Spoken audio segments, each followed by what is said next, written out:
Call the public meeting to order, and we have, go ahead, Chris. Yeah, I'll make a motion to seal the minutes for the two non-public meetings that just took place. Okay, and any seconds?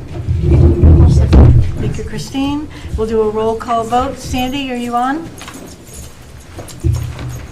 I'll come back to Sandy. Roll call, Charlie? Aye. Judy? Aye. Christine? Aye. Chris? Aye. John? Aye. Sandy? Aye. Thank you, and I say aye, 700. All right. Any changes to the agenda further? Aye. None, seeing none. It says public comments now. So we will have two sessions of public comments. We'll open up to the public now. All right. So the, Ruben, if you're plugged in, could you put the public comments on the screen, please? And, so we have our policy. If you have an agenda, you have our norms. Does anybody wish to speak from the public who is on site? Great. So just again, Jim, if you could give us your name and town. Yes. Yeah. And I have handouts too. So I'll introduce myself. I'm Jim Ledine. I'm from Jaffrey. And this is a shameless effort to make a favorable impression upon people who have shown themselves as leaders in a community that really cares about the credibility of the people speaking to them. So this is my shameless effort to gain a sense of credibility, even though I've only lived here a few years and brand new, really starting last week, brand new to the school issues, making a sincere effort to understand what the variables and important issues are and what should be done. And I'll give you a little reason why. But I thought it would be helpful to give you a little bit of background about myself. Oh yeah, the shameless pitch. So my bachelor's of science is in biology and chemistry. My PhD is biochemistry. I was a fellow of the American Heart Association, creating new drug-like molecules for cardiac ischemia. In the business world, I've managed transitions through organizational growth and contractions, inhaling and exhaling of large organizations with large budgets, restructuring on 4 continents and 8 countries, restructuring organizations for one of the world's largest science companies. I have produced leadership succession plans for 2 layers of leaders below myself for 13 years, every year, most of them not executed, but in the drawer, ready to go. I've hired and let go of several leaders, and I've reprioritized spending of several budgets where it was thought that the budgets couldn't be touched. I'm happily retired, and I intend to stay that way, but I'm also distressed by what I see in the deliberative meeting and town dialogue around 2 key issues. One is the budget, and one is succession, which is why I emphasize succession in my background. And those, I have a couple pages to share with you. I thought maybe for the sake of the people behind me, some of you could share, and I'll let these people see what I'm talking about also. So come what may of tonight or whatever, I may fall on my face, I don't know, but I offer myself to the board for any sort of consultation about succession planning, more importantly, succession execution. I've broken glass, I've swept up glass in succession management. And I also thought I'd take a moment to pre-apologize to the incumbent superintendent, because I anticipate I'm going to speak about you like you're just a gear in a gearbox, and with no deference at all, no knowledge of your contribution or your personhood or whatever. To me, in a way, all of us leaders are just gears in a gearbox. The gearbox's job is to turn tax dollars into educated children, and nothing more and nothing less. And long live the gearbox, even if the gears come and go because they're unceremoniously ripped out And I was thinking, wow, in the corporate world, we never had to speak about succession with people listening. It's really awkward. So our sole concern is the gearbox, and I mean no disrespect in any comments about your role, the superintendent, a very important gear in the gearbox. So on that note, may I hand you a few handouts to share, just from my own private study of the circumstances and situation of the, maybe I'll give this table to. Can I ask you two to share? And Jim, just to give you a heads up, this session is no more than 15 minutes for the public, and then we have a second session of 15 minutes after the meeting. Cut me off and I'll toward come the back end in of the 2 meeting. weeks. So, well, just to give you the knowledge there, yeah. As they say in China, shengnu, just cut off what's hanging over the top. Wait, you guys can share. Can you look on with them, and I'll give a copy to you. And I need a copy for myself. So We'll get it to each other. there we go. Here's another one for you. Thank you. So my goal in comments is to frame the If you could debate. keep the microphone for it's not an amplifier, but it's necessary for the video. Yes. Yeah. Try to frame the debate in numbers instead of adjectives and descriptive phrases. One of the things I noticed in the deliberative session is a lot of impassioned pleadings, a lot of Hamlet and Lady Macbeth, and not very many numbers. I even noticed that in the annual report. You had some numbers. A lot of them were comparing ourselves to ourselves in sequential terms, like last year and the year before. Almost no, I couldn't find discussion of comparing ourselves to our peers. So I really focused on that. And the second thing is the numerical comparison is intended to give us an accurate perception of ourselves and an accurate idea of where we stand and what we should do. And I'm also providing, the second page behind the cover is a list of 42, which is really 37 recruits for assistant superintendent. There are 37 people holding those roles already in New Hampshire, and they appear to be a really good group.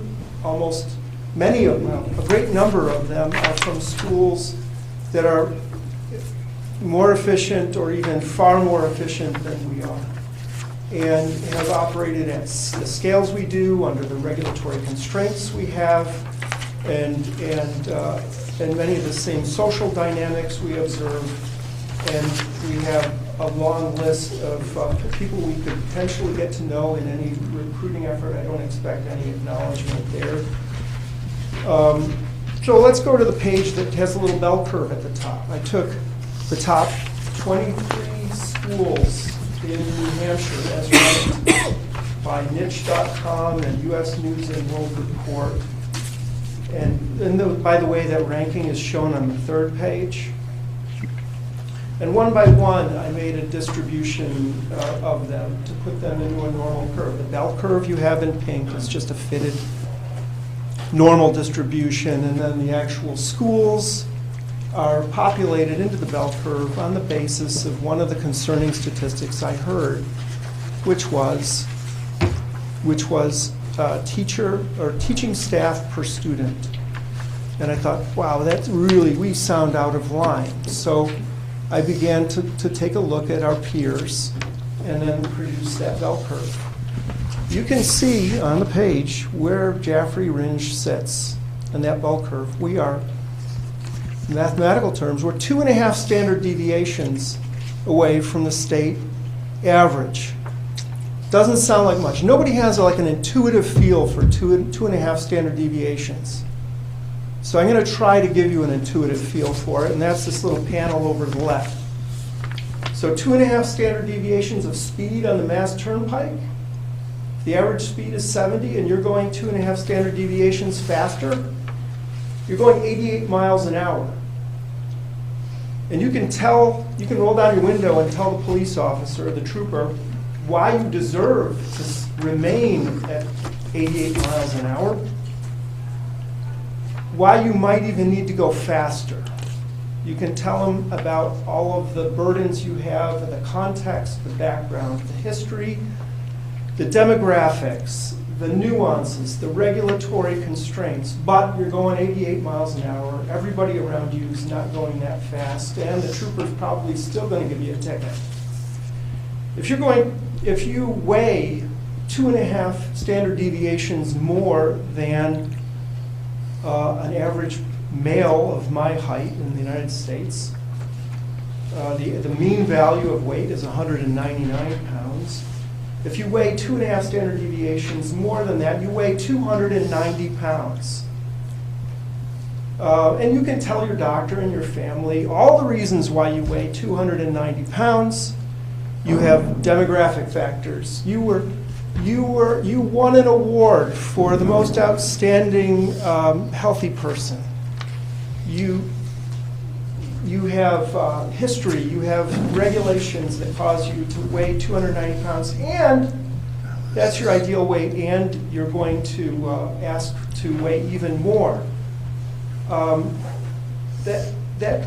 I'm trying to give you an intuitive feel for what it sounds like in the ears of somebody who thinks in numbers when we just say, oh, 8 teachers per student or 12, what's the difference? The difference is 4, big deal, go away.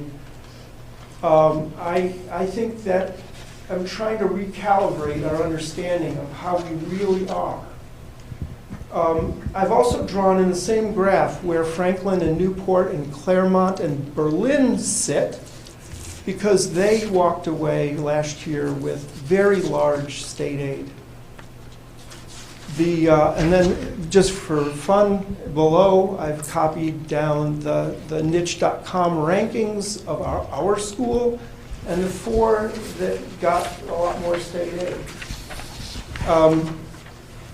I wanted to point that out to you because I thought there was such a clanging disconnect, and everybody's arguing in terms of all of the adjectives they use to describe numbers: big, small, critical, imperative, existential, and so on and so on. But the rock bottom truth is none of those. Get rid of all the adjectives. It's 2.5 standard deviations richer than the mean of New Hampshire, of all schools that face the same pressures we face. And we have our score in niche.com is C, even though we score highly with a committee that gave us made us one of 90 recipients of an excellence award. The final page is a list of 37. This is how I got started, because after some comments you made, Mr. Duncan, I wondered, has this man already... Well, first you explained that we needed a succession plan very badly. At one point later, you said something that made me wonder whether you had already sort of mentally checked out of the school. Excuse me, sir? Yes. That's really you're actually sounding really personally offensive now. Okay. And so I appreciate the storytelling in this. I Okay. appreciate the numbers. I do want to ask you, is the deliberative and the annual report, are those your first? You had mentioned that you hadn't had a lot of background. Were those your first introductions? Have you watched any of our previous board meetings where we 4. presented on 4 class board meetings. sizes, we presented on test scores, we presented on our awards, we presented on Yeah, our culture, we've presented on And where the ethics. numbers are coming from. Yep, those and ethics. Not all of them, and I can't reproduce them all. I'm mostly Okay. studying outside data sources. I find in general, there's not a lot of comparison to peers. So, point of order. I thought public comments were meant to be limited to like 3 minutes. I'm happy to sit down. I'm happy to wrap But up. this is like a presentation, and, I mean, it's a very interesting presentation. Obviously, you put a lot of work into it, but you know, it's not on our agenda, and Okay. we have a 15-minute period, but isn't that for all of our? I would like to ask. May I have 15 seconds more, and then I'll sit down? Okay, and I would like to ask, do you have a specific question for us? I wanted to offer help. I don't know how many of you have ever been through a large-scale succession. I was going to ask for a show of hands, but I won't. What do you mean by that? By layoffs or something? What are you referring to? Replacing a leader with a new leader. Yeah, I think quite a few of us have been in those positions, so, Okay. and that's okay, but is And that yet there were your? indicators that that might not be the case. And so I went and did some research about who exists in the talent pool that you could draw from, and I would be happy to talk to you about how to approach, how corporate America, anyway, would approach such a list. And what experience do you have judging superintendents of schools? I mean, I'm from corporate America, too. I Yeah. worked for Oracle for 25 years and Raytheon for 15 before that. Yeah. And we have other people on the board from, equally successful companies. Yep. But I came in here last year feeling much the way you do now, thinking I had insight that they didn't have. The thing that you aren't taking into account is that in this school district, I'm from Massachusetts. I raised my daughter in Andover, Mass. I went to Lynnfield Public Schools. Those were school districts where there was a lot of community involvement. The parents were really involved, and they were high income. Right here, the people many times don't have that kind of income, and they have to work multiple jobs, and they don't have the time to put the time in so that their kids can get educated and get grades like Wyndham and Hollis and these places that are scoring high with fewer teachers. Those kids get a lot more support at home than some of our kids do. So before you start offering advice, educate yourself on what goes on here, because that's what I've been doing. All right, so, thank you, Judy. So I think at the deliberative, Ruben showed that parental involvement is off the charts. We have an incredibly supportive community right now, and that is incredibly supportive. I feel like what you started with this is an offer to help as we move forward, because absolutely, the way public schools are heading right now, we need absolute help in how everything is going to be structured. If you watch legislation at all, then you know that there is a real drive to not just restructure public schools, but to close them. And we need help with maneuvering all of this. So I thank you for this. Does this have your email address on it? It does not. Okay, then would you mind terribly giving me that? Because there is much more conversation to have, and I really appreciate you coming tonight. I had seen an email that we were hoping to talk with us about this, and I'm very grateful that you put this much effort into your presentation. And you will be hearing from me to talk more, because this is absolutely something that we have to get a handle on. So I appreciate your expertise in this field, and thank you for the work that you put into this very, very much, Jim. Thank you for your forbearance and putting up with an absolute newcomer who is just telling you what he sees out the window as upon arrival. Thank you. All right, is there, we have time for more public comments. Is there anybody on the floor that would like to keep speaking and have more information or comments for us, or questions? Alicia Stennerson, Jaffrey. Alicia, could you talk a little bit to us, but also could I just quickly ask that you talk to us and not to the audience? Sure, I will talk to you, Lisa. Alicia Stennerson, Jaffrey.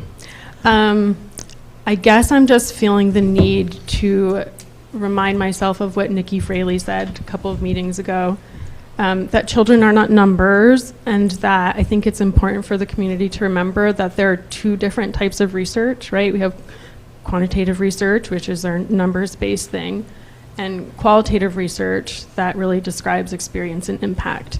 And in education, both of those things are really important together, and isolating the two from each other is really dangerous for the well-being of our children. Thank you.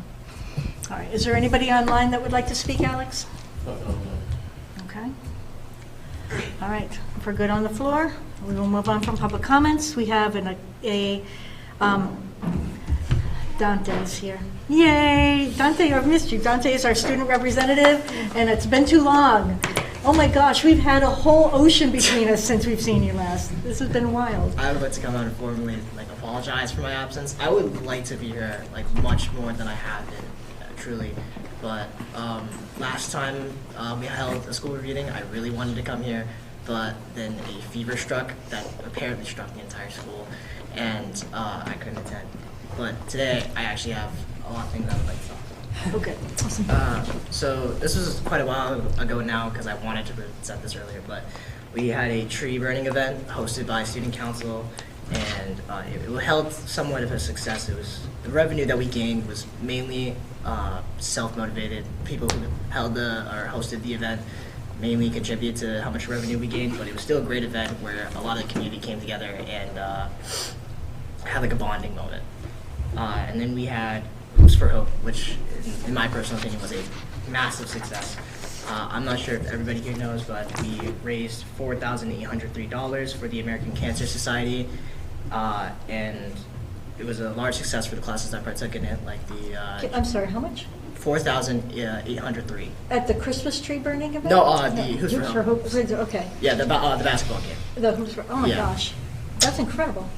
Yes. Thank you. it was Sorry, I very won't large interrupt you number. again. I just No, it's wanted okay, to it's make okay. sure I could hear you right. And the junior and sophomore classes also sold concessions at the time for their own classes, and we also gained a large amount of shared money through that.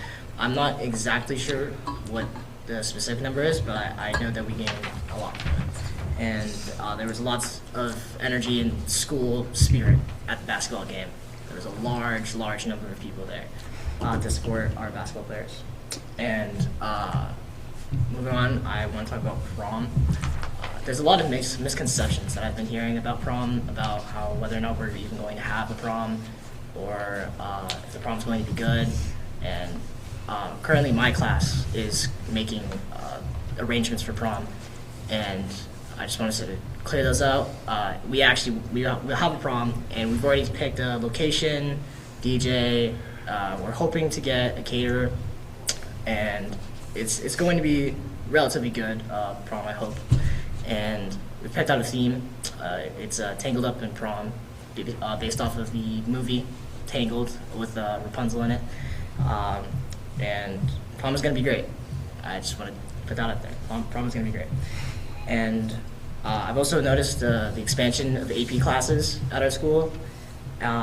There's a much larger variety of available AP classes from what I've seen in course selection, with I think AP Bio, Chem, African American Studies, and lots of others. And I want to say that the students greatly appreciate that. And a lot of them are taking this opportunity to try and take as many AP classes as they can now that we have such a large variety of AP classes. I myself next year am actually taking the AP African American Studies class because I find it very interesting, and very excited for the class next year. And some minor additions is middle school is now kind of integrating themselves into student council and high school student council, and they are they help us with, or can have their input be put out for things like Spirit Week and fundraisers and such. So the middle school and high school are truly coming together. And another minor addition is I'm hearing a lot of confidence throughout the students and their trust in our school board in making decisions and trusting the school board with the budget. Our students have a lot of faith in you guys. Thank you. Thank you. Thank you. Before we ask for questions, thank you for saying that about the trust. I want you to know that when I was trying to articulate what I wanted to say at deliberative about the budget, that I have notebooks of just all the scraps of what I was trying to write over and over again, your quote, over and over again. The quote that you said at our budget meeting, where after all of us are talking, and Ruben said, well, what are kids saying? What are you sensing? And he's like, kids are afraid. That are they going to have athletics? Are they going to have anything next year? Are they putting all this effort into all these events and all this fundraising and all this community building to have it thrown away next year? and they're nervous and they're scared. And I just over and over again, I just had that written down. I'm just like, they're scared, they're scared, they're scared. And I'm so glad that the budget went the way it did at deliberative. Please encourage people to register to vote if they're 18, and so that they can get out and vote on the 10th. But thank you for that impetus. That really made a difference for me. Of course. All right. Anybody? Chris? Yeah, just to add to that, I feel the same way, Lisa, and I think, I appreciate that support there. And, just because of the age of my kids they're younger, and I kind of feel like, that age group, and when I coach them, you hear it, but I don't talk really at all about this stuff, and I think, they should be protected from that, even though they want to speak up and it's their school, and I hear that a lot. I feel like they should be protected from that. And I really feel like even the older kids, like you should be too, but you're a little bit older and more mature, so I hear you wanting to get involved. And when kids ask me, like, what can I do? It's, I think, part of what you're doing now, and just talking to people, talking to your parents' friends, your relatives, and, and I'm not advocating for, obviously I have a lot of confidence in our budget, and I think it's the right thing for our kids in the school, but I think there's such value in someone like you that, carries, to me, a lot of credibility, probably within your peers and within the community, to go out and just encourage people and inform them about what's going on. So I appreciate the comments and the fact that you guys are paying attention, and if people are wondering what they can do, it's to talk to people, to be yourselves. Again, continue to be I think the best thing you can do is continue to be a positive representation of the school in public. You guys are doing that every day, so continue that. But if people want to talk to you, feel free to let them know how important this vote is, because it really is. I think that the deliberative was very positive. The work is nowhere near done. If we have a default budget, we're going to be exactly back where we were last year, quite frankly. So I know that's not like a great message. I think you're old enough and mature enough to handle that. And again, appreciate what you do and for being here. Thanks. I tried to motivate a bunch of our seniors that just turned 18 to come to these sessions, deliberative sessions, and partake in the vote, so that we can have our best fighting chance. Thank you. Anybody else? All right. Thank you, Dante, very much. Yeah, thank you. All right. Superintendent's report. Sure. I'll keep my comments brief this evening. I do want to thank the learners who spoke at the deliberative session. I had attended a meeting over in Peterborough and had an opportunity to speak with some board members and other educators that are over there who were very interested in our school district and what was going to take place. A lot of school districts in the region actually were looking at what was going to happen after last year's event. And one thing that every single one of them from about now 3 different communities that I had spoken to, various individuals, school board members or whoever, were so impressed with what of our learners who were speaking about their school system.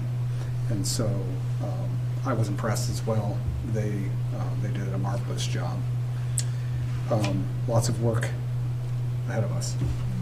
I want to congratulate Todd Muhlenberg, our Jaffrey now former chief of police.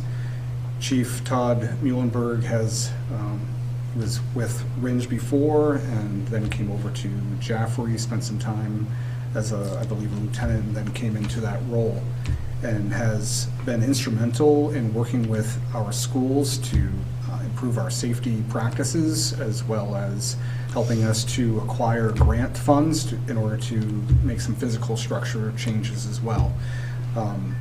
He's been a supporter of this school district and has given of himself quite a bit for our schools and was always very responsive to us. I will miss him. I know that he is going to do great in the next phase of what he's going to be doing. So, and I'm also congratulations to the new Jaffrey chief, Chris LeBrecq. We've had him here. He's been a great police officer, and he's a great choice. So, looking forward to him working with our school district in years to come. We've talked a lot about the state of education, public education in New Hampshire. And there are a couple of bills that we should continue to look at. I mean, if you go on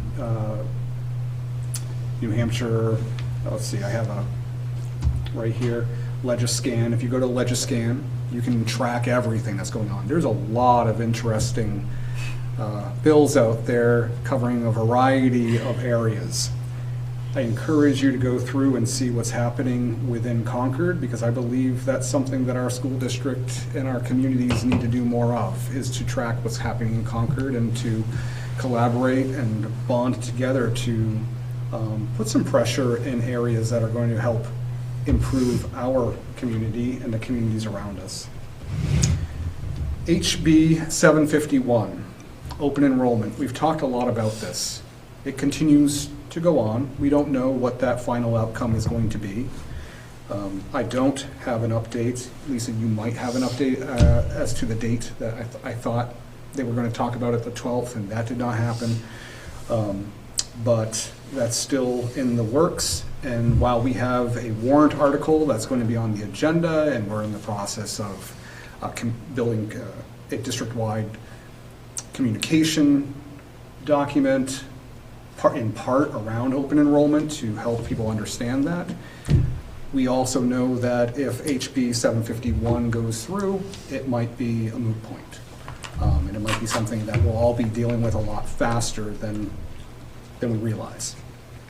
So we need to continue to track that, as that has real financial implications, potentially in a positive way, but also it could certainly be negatively impactful to the school district as well.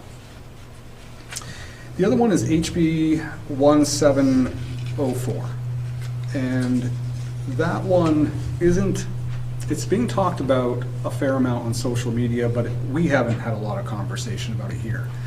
But it has real implications because we do have unions in our school system. We have a support staff association, which we just bargained an agreement that will be going on. I think it's Article 3 on the warrant, and will be voted upon. And then we also have the Teachers Association, JREA, and they'll be starting their negotiations with the school board come fall. This bill, you know, there's a lot to it, but basically it's attempting to allow organizations to bargain individually, to break down or perhaps make ineffective bargaining units. And while I'm not going to talk a lot about that tonight, it's something that we should look at. It does have real financial implications. It also has real cultural implications and operational implications. If you can imagine, we run by a set of rules right now, a set of parameters, and we work in a collaborative way to define how we do business together. And imagine that then being able to be infringed upon by, say, myself or the board being able to say, I'm going to bargain differently with this individual or this individual over here or this individual. The rules in a public school system would change significantly. So that does have a real impact. There's a lot of, I believe that is going to be talked about on the 19th. And so I would encourage us to get involved and at least make sure that we're educated about these. There's a lot of conversation I could have around facilities, but I think the facilities team, the committee, can talk about that later on this evening. All right, thank you. Yeah, the open enrollment, we were actually also going to talk about a little bit later on. I don't think I know too much of a new status on it. It was supposed to be rushed through without public input, and school board associations in particular, including our board here for the majority, signed a petition to slow it down. And that was heard. And this week you mentioned the 19th is when the decisions pretty much need to be made on the majority of things. If they're going to be decided, they'll be decided by the 19th. And so we could hear anytime. But what the House decided to do, so passed the House, passed the Senate, the House got it back with the amendments, which we need to talk about. But right now it went to committee of conference, and so it still could be decided at any second. That still doesn't mean that there's going to be any public hearing on it. But they still do want to fast track it through. Part of the issue, if you could scroll down to our policy real quick, that's on here. Part of the issue is this policy, it's not exactly GBEF, but it's the parental consent and release. Bizarrely, HB 751 includes something about school safety, gun stuff, I believe it is, but also it adds an addendum to fix the issues with the parental consent so that people can actually take pictures and video of sports events that our schools run, which right now is a really big conflict. And so they put the fix into the open enrollment bill. So now we're waiting. Oh, it's messed up. So they can add amendments anywhere they want. But we do have to watch HB 751 because we actually want this little amendment. We just don't want open enrollment. They've really tied knots. They've made some real fun knots. So we're watching it all. It's entertainment. This is what it is. Who needs Netflix? And we don't know what's going to happen. No. And we will be directly impacted. Yeah. So, email people, call people. All right. Any questions for Ruben on the superintendent's report? Okay, we're going to move on to the consent agenda then. We have manifests for approval, we have payroll, we have budget transfers, and the snow plowing is not going away anytime soon. So we have those shortfalls now. Where's that? I didn't look. Where's that money being transferred from? I'm assuming it's to pay for snow plowing. It's to pay for It's been quite a a bill winter. for, snow plowing, and also to have enough money for what we're projecting to pay the next month as well. Nice. So the average per month of recently has been $20,000 for snow plowing, which is a lot more than we've had ever. Obviously, it's been a snowier winter, and we have a lot of, because we can't use certain substances, we have a lot of dirt that we put down as well, and so and they've had to come by several times, and also we've had to have them haul away large quantities of snow to make room for it, so that also costs quite a bit as well. So hopefully, we'll see that die down, but Sooner or later. Sooner or later, but that's where it's coming from. So it's coming from Student transportation there. student transportation. Okay. All right, and could you tell us what the tuition outside of that's for out-of-district placement? Out-of-district placement, yep. And we have a resignation of Carolyn Hendricks from JGS, which, I'm sorry, Carolyn, you're amazing. And we have our stipend list. And so do we have a motion to accept the consent agenda? Go ahead. Motion to accept. Thank you, Judy. And a second? I'll second that. Thank you, Christine. We'll do a roll call vote. Any discussion? No. Okay. Charlie? Aye. Judy? Aye. Christine? Aye. Chris? Aye. John? Aye. Sandy? Aye. And I say aye, passes 700. And just for the audience, we do a roll call vote when we have a board member who is remote. So we have to do a roll call for all votes. All right, we have minutes from the February 2nd meeting. Is there a motion to approve those minutes? I'll make a motion to approve the minutes of the February 2nd meeting. Thank you, Chris. Is there a second? Second. Thank you, John. Any discussion? Okay, roll call. Charlie? Aye. Judy? Aye. Christine? Abstain. John? Aye. Chris? Aye. And Sandy? Aye. And I say aye. Passes 601. And minutes for the February 4th meeting that we had after the deliberative session. I make a motion to approve the minutes of the February 4th meeting. Okay, thank you, Chris. A second? Second. Thank you, John. Any discussion? Okay, roll call. Charlie? Abstain. Judy? Aye. Chris? Keen? Aye. Chris? Aye. John? Aye. Sandy? Aye. And I say aye, passes 601. Any discussion items from the board? Okay. We have two field trips. No, we have one field trip and a program of studies to approve.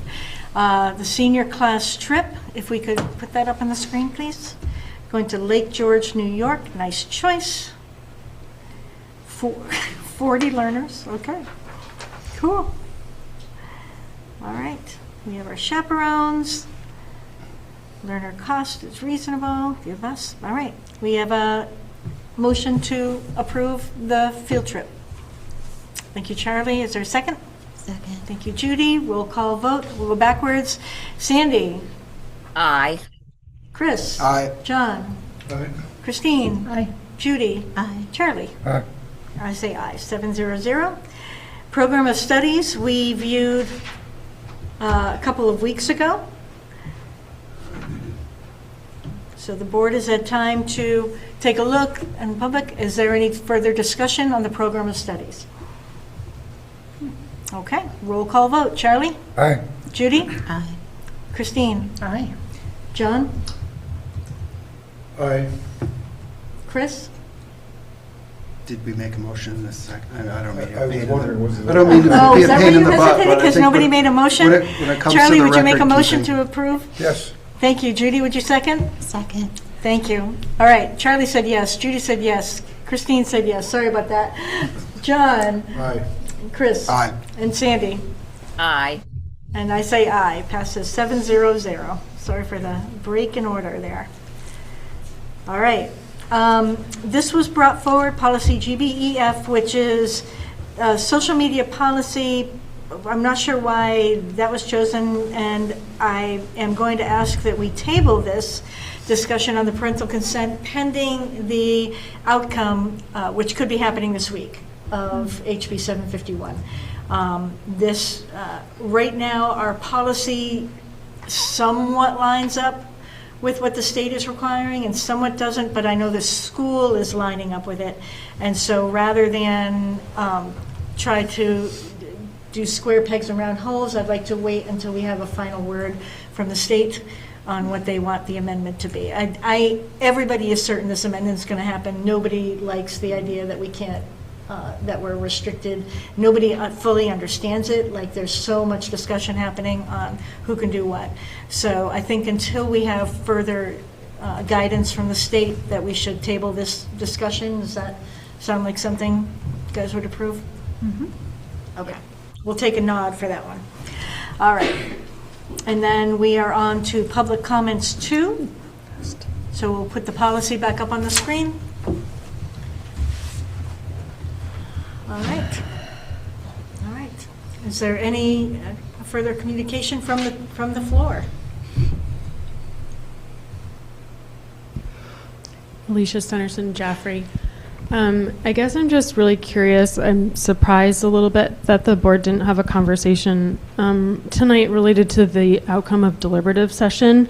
maybe you will in board matters. I don't know if that was on the agenda, but I guess I'm curious if the board has put their collective heads together to consider what each of you can do collectively as a board, but also as independent members of the board to really promote the proposed budget to the community. I don't know if there's been thought around meeting with key stakeholders within the community, business members, outreach that can be done to different parent groups. But I think it's really important that the board does what it can to really reach those people and to stand behind this proposed budget in a really visible way. Okay. Thank you. All right. Do we want to talk about that now, or do we want to wait and finish public comments and then do that kind of board discussion? Finish public comments. Do it now? Okay. Yeah. All right. Ruben, I was going to ask, are we doing, or is the district doing a newsletter again? Is they doing something to send out information about the budget again, or? So there are two documents, two newsletters that are in the works right now. One will go out sooner than the other one. So the first one will be our quarterly, or this year we're doing 3, but our second or third, so I think this will be our third newsletter that will go out. We'll talk about topics that we've been discussing. So we'll have an article on the difference between the default budget and the proposed budget. We will have one on open enrollment. We'll have one on a lot of the changes at the middle school, high school. We'll also talk about elementary enrichment, and so some of those articles are still being worked on right now, and our feedback was that some charts or graphs and also pictures would be desired to make sure that we do that. Fewer words perhaps, although that's very difficult because it's one of our very, I would say, limited opportunities to make certain that communication goes out to every single household. But so that will happen and will be put into print this week, and maybe by this weekend or the early next week it should be in people's mailboxes. The other one we do is the voter guide. That one is there's not a lot of creative license to that whatsoever, or extra information that we can provide. We let people know what the warrant articles are. We describe that warrant article a little bit because some of the language is difficult for people to understand at times, and also to talk about, does the board support this? Does the board not support this? Because you've taken votes on several of those, not the participant warrant articles. And what a yes vote means and what a no vote means. So it's not telling people how to vote. None of these documents tell people how to vote, but there's certainly more information in our newsletters and give a greater context to what people are voting on, where their money's going, and so forth. And again, you approved the course of studies tonight, and we saw that presentation a couple weeks ago, which was long and in a good way, and also very detailed. And there are a lot of changes. There are some significant changes that are happening within New Hampshire, and we're really well positioned to meet those challenges head on. And I'm excited about the opportunities you spoke about those, Dante. Some of those about the APs, the increasing of APs. Again, not increasing our staffing, but changing our expectations, increasing our expectations, and saying let's keep on having more individuals challenge themselves at a higher level and giving them more variety. And if we were to be able to put those APs in place, those advanced placement courses, I do believe we'd be the leader in the area around advanced placement, which would be nice and I think warranted. So that communication is happening. So two newsletters. I think, I'm going to say me, I think that going in a direction of the positive, which is exactly what you were just talking about, is going to be far more effective than saying, this is what'll happen if we don't get the budget. We can't say that. We don't know. We know it will be devastating if we have to find $1.5 million and cut it. It would just be life-changing. We know that. We just can't say, oh, it's going to be from here, it's going to be from here. We don't have that. It will be life-changing for the district. That's a given. But I think if we do negative, go at it from a negative thing, I think we're going to lose people more. I think we have to stay with our strengths. There's so many. The program studies really was an exceptional thing to watch for that. So yeah, Charlie. So When you describe in the voter's guide, when you describe the default budget versus the proposed budget, you can absolutely put in there what is not in that budget, the default budget. So Right. can you say that's going to be cut? No, but you can say it's not included. And I'm putting that within the newsletter, so that basically taking our conversations that we've had here, condensing them quite a bit, and making sure that everyone is understanding that, here's like, for instance, this year's operating budget, because we added that almost 1.2 million to it, is really about 85,000 underneath next year's default budget. And that seems like reasonable. Why can't we just continue on the same way? And we all know that within that default budget for next year, it doesn't include all those items that we put in this year with that 1.2 million, which is more or less the increase from the default budget. We know that we've had almost $1 million of increase in whether it be salaries and benefits, negotiated as such, and also almost $500,000 in health insurance. And that's not at all talking about the health insurance amount that we had to pay, that we're still working to pay off this year for our healthcare debacle, I guess you could say, across the state of New Hampshire that took place. So we are providing that information, but we're not saying this will be cut or this will be cut or this will be cut or anything like that, just the facts of what we talked about here. Yes, and I think that there is a fine line there that I think that Ruben and the district has walked pretty well. And I think you're absolutely right. We don't want to convey negativity, and we don't want to make claims that we can't back up, because we don't get to make those decisions. We vote on recommendations. However, I think our people need to understand and be reminded. I think a lot of our voters will not understand that 1.2 million, almost 1.2 million, that we took from a contingency fund, unexpended reserve, is no longer available. And so if the default budget is what's voted, it's not going to include those items, as Charlie just rightly pointed out. And people still have to decide. They still have to look at their taxes and say, well, which is more important to me. But if athletics and if pre-kindergarten are not in the default budget, people need to understand that.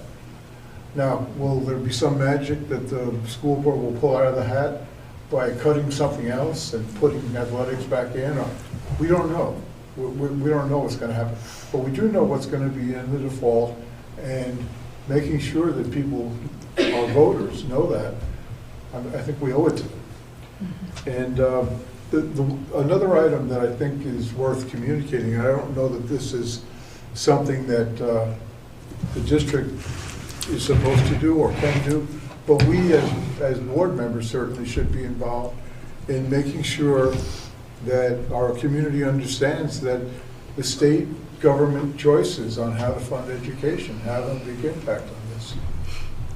There's a lot of misinformation about how much is spent on education in New Hampshire. And the miscommunication comes down to some people thinking that we don't spend a lot. And that's not true. We do spend a lot on education. It's just that the biggest majority of it, of any state in the 50 states, comes from local property taxes. And of course, that's what's making our voters crazy. They don't understand why their taxes are going up so much, and yet we tell them that we're not an expensive school district. Yeah, just one thing I wanted to mention is that the property values have gone up in Jaffrey because lots of people have moved here from other places and the average home is more expensive. So that is a reason why we lost a lot of funding this year from the state for our school. So, that is another thing to keep in mind. All right, and to continue answering, Alicia, the school district website will continue to blast out, I'm sure, pieces to kind of just keep spreading the come and vote, this is how to vote, this is where to be, all that, this is what we're trying to do, all that, so. And if I could just add one more thing, I think communication is important because, we can't expect our community members, our voters, to have access to all the information we have. Like what you just said, Judy, the average person isn't going to understand that. But the big drive, I think, is to get out the vote.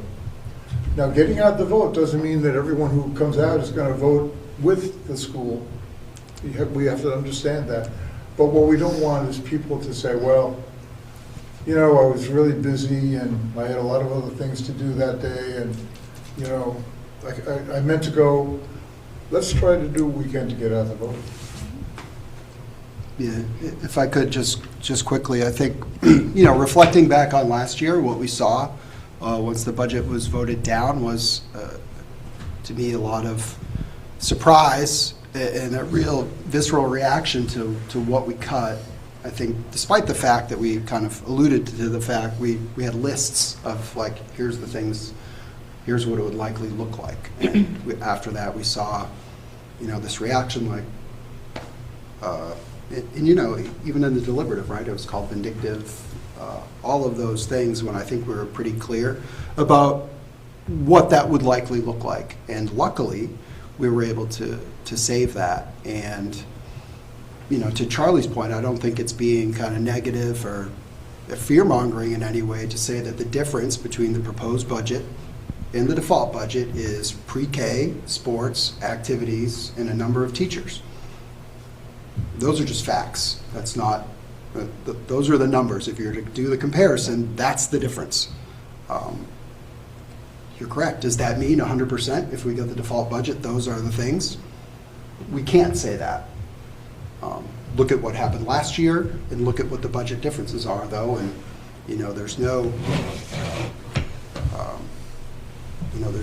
other options to bring those back, and I don't think that's being in any way. It's just being clear with the public about the choice they have to make and the choices that we're going to have to make afterwards, which will all be difficult, and I recognize that those are difficult decisions for taxpayers as well.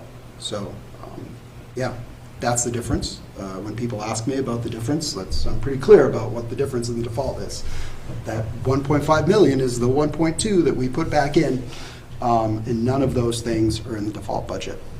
And as far as communication, I think we can all do our part. I'll put it out there. People know that I try to be as accessible as possible. Any sort of communication efforts, I'm happy to help in any way, even if it's just providing information, events, anything like that.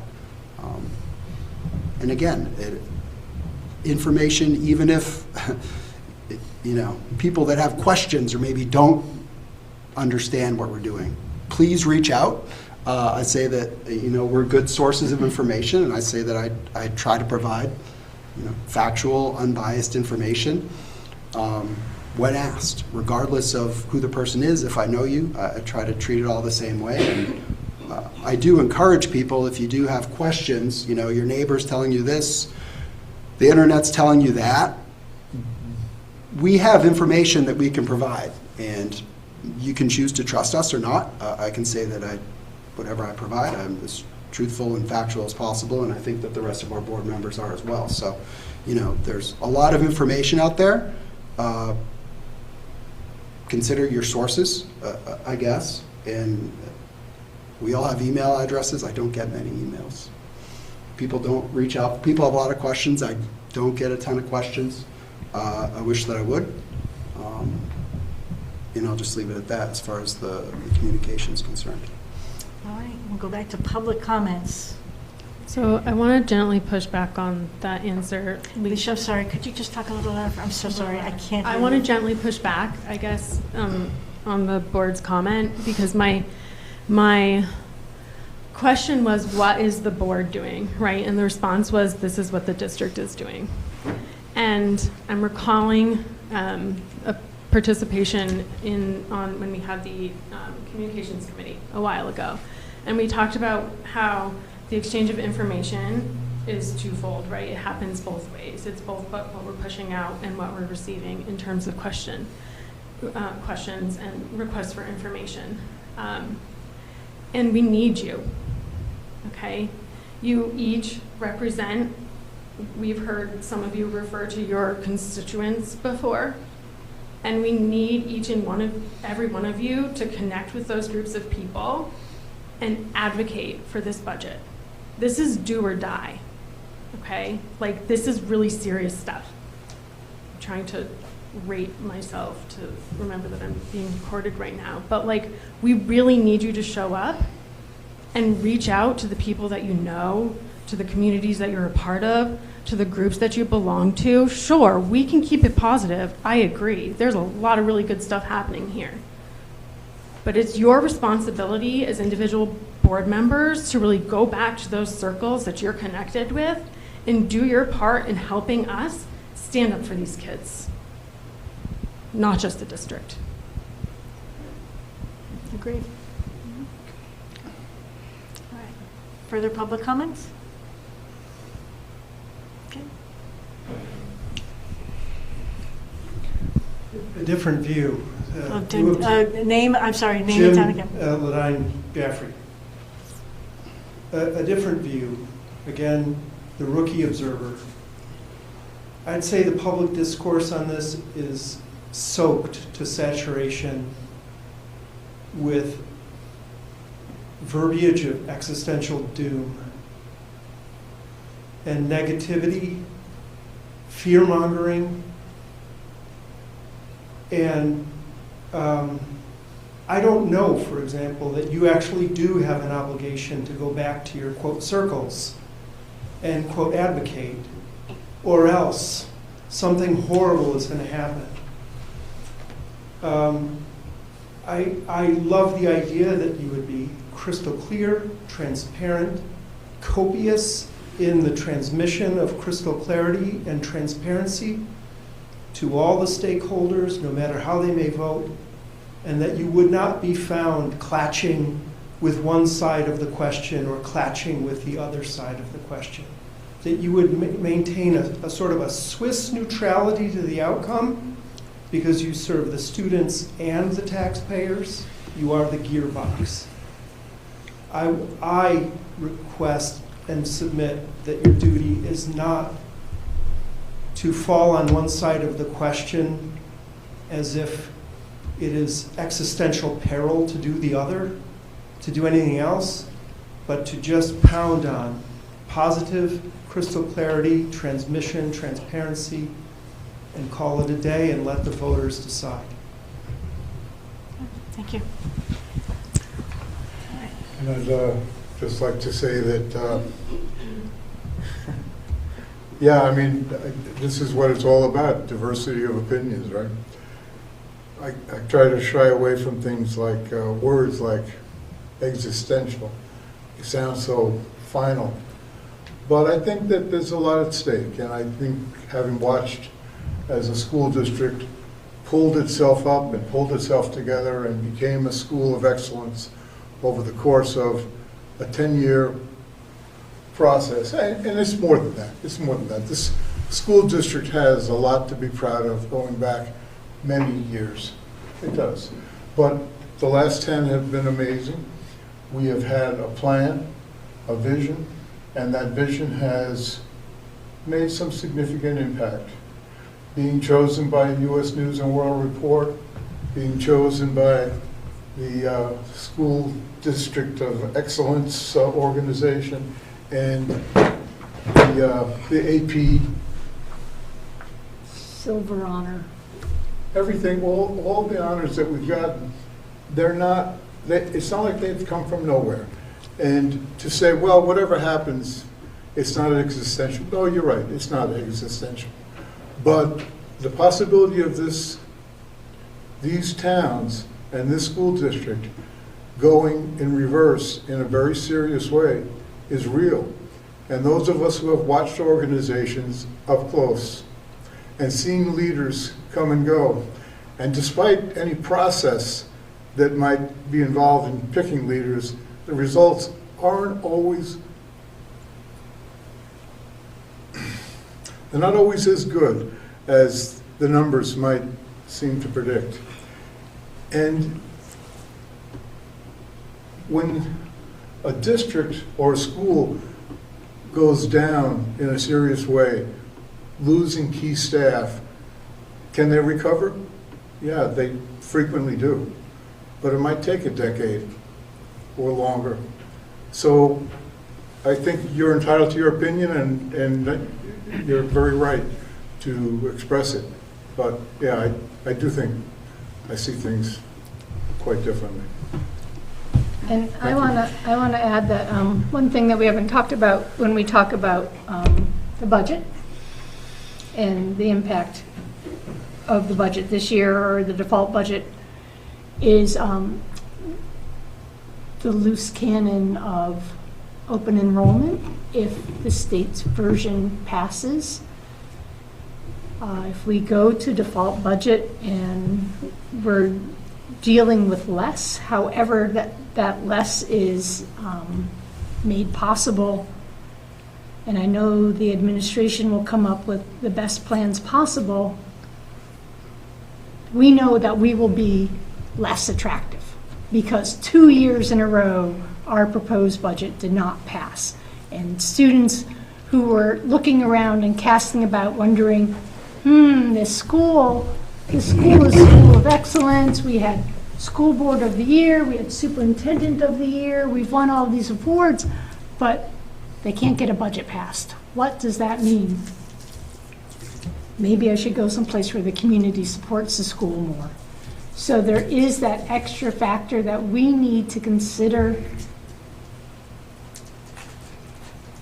not in a doomsday scenario, but it is, we do need to understand that if students leave, we are paying their tuition while on top of paying for our operating costs of the school.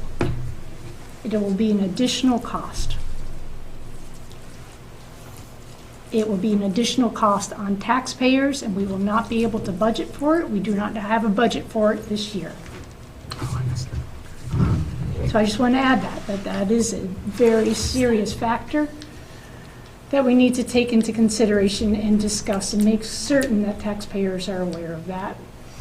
And I know that we need, as a board, to have a plan to discuss all of this formally and informally. All right. Lisa, Any further public comments? Lisa, can I just make one? Okay, Kathy? Sorry, Judy, did you want Okay. to? I did Kathy want to make a first. comment. Kathy Kozlowski, Ringe. I honestly haven't had the opportunity to look at the sample ballot. Is that something that can be changed? I know it says sample, but is it already in process? And I'm asking because if I remember, generally it lists how much per thousand it would cost on the property taxes. Like it would cost someone in Jaffrey $2.30, Right. someone in Ringe $1.80. Just wondering if those same figures can be used with the default amount and people would see how small the difference is. So do they Especially have it if for- we're going to say that under the default, this wouldn't happen. The Warren article covers both the default and the proposed, and within the warrant article, it also gives the tax rates for both towns, for both the default and the, So if we take a look right up here, what Charlie's saying, I'm giving you the example. This is from the Jaffrey sample, but it was going to be identical to Ringe. And so you have the warrant article, okay, it's not big enough? Is that, Well, it's sort of covered. Anyways, it does say exactly what you're saying. Yeah. yeah, it's on it there. says what you're saying. Basically, down there at the very bottom, you'll have the estimated tax impact. It talks about what it means if it were to pass, and then it says if it were not to pass. Okay. It also states up here that this is, in this warrant article anyway, is recommended by the Jaffrey Ridge Cooperative School Board by a vote of 6 to 0 to 0. So at the time, there were 6 individuals who were able to vote, so that is the board stating that they support this warrant article. All right. We good? Okay, Judy? I just wanted to address what Jim said. I do agree that the board, I personally as a board member do not feel that I should try to influence anyone. I think that presenting the facts, as John said, is the most important thing because people are coming from all different perspectives. There are people that can't afford their property taxes. There are families that will have to move out of the district because of property taxes. And there are people from all sorts of different perspectives. And we're presenting the facts, and we want people to be informed and be able to make their own decisions.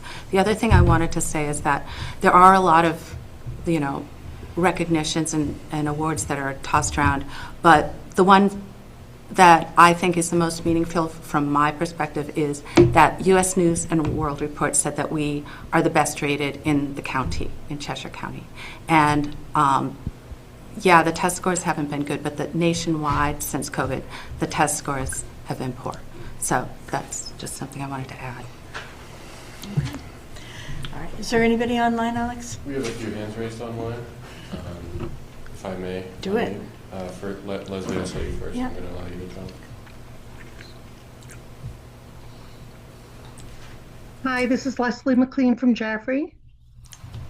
Hi. Hi. I want to talk about the school board policy that we didn't talk about because you're saying that the videography is wrapped into 751, into proposed bill 751. And that's not the same type of videography that the release that we have children's parents sign at the beginning of the school year. This is a totally different thing, and I'm concerned that we're not looking at this. We have to start a registration in a month or so, and I don't know what we're going to do without knowing what we're supposed to do here. So I'm not sure that I just looked at that bill and searched for video and only found one reference. So I'm wondering, is there something else that I maybe missed from coming in a little late? Okay. Yeah, so I think we are going to wait until the state, by the 19th, they should be getting things in place. And so we're going to wait and see what the state moves forward with that, and then we'll bring this policy right back. So it won't be tabled for long. We simply want to wait to see what the state is saying on it. Okay, you understand that that's not at all what I'm attempting to address when I brought this back to the policy committee. Okay, All right. yeah, and so we'll take a closer look at that. Thank you for your concerns on that direction. And yeah, we'll take a closer look. We have another meeting actually on the 19th, so we can bring this right back to that's the a board. hearing. If you feel like that needs to happen, Leslie. The 19th is a hearing, public Okay. hearing. Yeah. So I think it has to wait till the March 2nd meeting or a regular board meeting, wouldn't it? Because the 19th So are we not is- having a regular board meeting for the hearing at all? So it's just okay. Yep, so we'll wait for the March 2nd one. Okay, it's really cutting it very tight. And the other thing I would like to just mention is at the deliberative, when there were inappropriate comments made about, off-topic comments made about board relationships and ethics, I was quite distressed to hear a board member say that this was an insidious problem. It implied we have an insidious problem on our board. I'm hoping that is not what was meant. I'm hoping what was meant is it could be an insidious problem. And I would just say to everyone during things like this, it is so important to choose your words really carefully. Thank you. Thank you. Is there another hand raised? We do have another hand raised. Justin, I'm going to allow you to talk.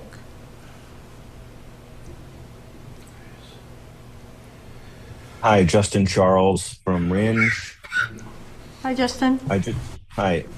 I just want to put in another comment for the school board and advocating for the budget. So as far as I understand it, you all approve the proposed budget, and by approving it, I think it stands to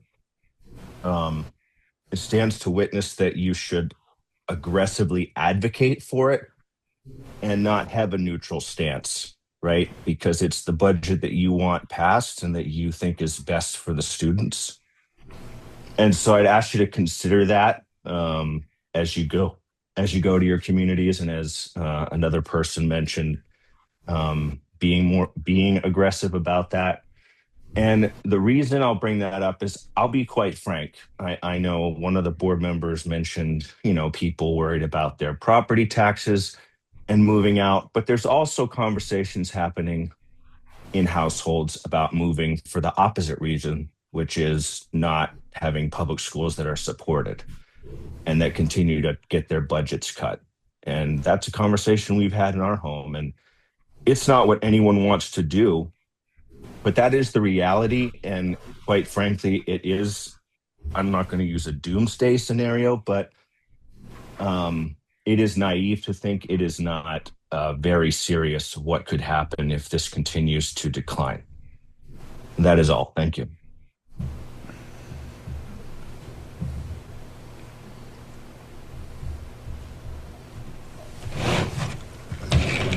Thank you, Justin. All right.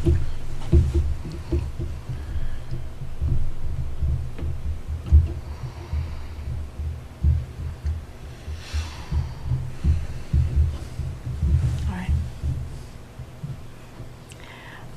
If there's no further public comments, are there any board matters? The Facilities Committee met today, and we got some great updates. And of course, I want to remind everybody that we are the caretakers of some very old buildings, and we have done our best with the tightest budget imaginable, and that we continue to do so, including cutting out floor and painting cycles. And so I just want to remind people that these are old buildings and they need a lot of work, and we are caring for them as if they are our homes, because we want our learners to be proud of them and we want our staff to be comfortable in them. And so once a month we have a facilities meeting and we discuss what has happened and what needs to happen. And we talked about the snow removal budget, which does not include the fact that we have ice jams at JGS. So that's, I remember years ago having to have all that snow removed. I don't know what our plan is at this point, but we have an older home and it has ice jams, and we had water dripping in our kitchen this morning. So we don't want that to happen at JGS. We did make some adjustments to our heating system to deal with the very cold temperatures that we've had, so that when students and staff arrive in the morning, the buildings are warm. We have this wonderful new HVAC system, but dealing with negative teen temperatures has been a lot, but our team has been responsive and dealt with that appropriately. Again, we continue to have wonderful relationships with Precision Temperature Control. They've been very responsive with our heating and plumbing needs. Grace Electric has been another very positive partner. We're hoping to work with Eversource on improving some lighting on this little roadway that's called Conant Way, as well as in front of the building to make that safer. We are happy to report that we are finally done with the 3-year lead testing and that the RMS kitchen water has passed and is lead-free, or it's not. It falls within the appropriate range. Right, which in Massachusetts, it's no level is acceptable. The mitigation approaches that the state worked with us on worked. And I can't say enough about, because really it worked because Chris Long and Stephen are, both of our maintenance workers came up with a plan to make sure that, and with the cooperation of the kitchen staff over there and with the administration over at Ridge Memorial School, to make sure that we were continuously keeping that water flowing even just a little bit so that the substance could go through the pipes and coat what needed to happen. JGS continues to have some problems with some flooring due to moisture, and we have a plan to address that. Again, with the old buildings comes old windows, and we're continuing to get accurate information about replacing some windows as quickly as we can with whatever money we have. And the concern is that some of the windows might have some sill rot, which will add to the cost. Let's see. And one of the things that we did talk about was these, I don't know if you can see them, but we have these monitors in the big screens on the walls in each of our classrooms that now say the time and the date, but they also convey important safety messages. And those, as school board members, we should be aware that we might have to add some sort of replacement cycle of those in next year's budget. I know we're still dealing with this budget, but when those go down, the teachers in the classrooms really miss that communication, and they are considered critical at this point. We're doing our best to maintain them, but every so often things can't be maintained and need to be replaced. Did I miss anything, John? No, you did a great job, thank you. The only thing I would, if I can add, would that be okay, just for that, was that on Thursday and on Friday, we had the New Hampshire Homeland Security audits take place. That's for building safety. And so that was at Ridge Memorial School on Thursday, and this school right here, both the middle high school, on Friday. And they will be coming back to Jaffrey Grade School in early March for its audit. And then I think in about a month, we'll get that report back. And it's essential to have that done every 3 years so that we can apply for grants, safety grants. All right, one other board matter is Friday is it Thursday that we're having the Ringe meeting? I'm sorry, no hand. Is it Thursday or Friday? Thursday. Thursday. And I'd like to have a roll call of who's going to be attending that in person. I don't think, we're not going to have the full media, right? I can just open up a Zoom? Yep. Great, so I'll open up a Zoom. I'll lead the meeting. It'll be where, in the library or cafeteria? Cafeteria. Cafeteria, okay. So I will go, I will be there, and open doors. Who else will be able to attend? What time is that?